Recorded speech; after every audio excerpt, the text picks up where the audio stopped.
Hello viewers! Today, we'll show you how to use the batch submission feature in SQL accounting software to submit multiple e-invoices at once. If you've already issued a lot of invoices but haven't submitted them as e-invoices yet, this feature lets you submit them all in a single operation. Let's begin. First, go to the Invoice Browse screen, select My Invoice, and click Batch Submit e-Invoice. Choose the desired date range and click Apply. Untick any invoices you don't want to submit at this time. Next, click on Submit and Email, select the appropriate report format, and click OK. Once the e-invoice is validated, the system will automatically email each customer their validated e-invoice with the QR code. Feel free to check with your agent if you need help with the batch email settings. Return to the Invoice Browse screen, click Refresh, and you'll see the e-invoice status updated to valid. And that's it.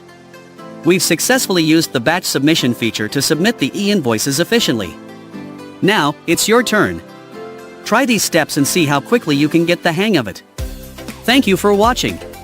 Subscribe to our YouTube for the latest videos, follow us on Facebook to stay updated, visit our website for important guides. It's so easy.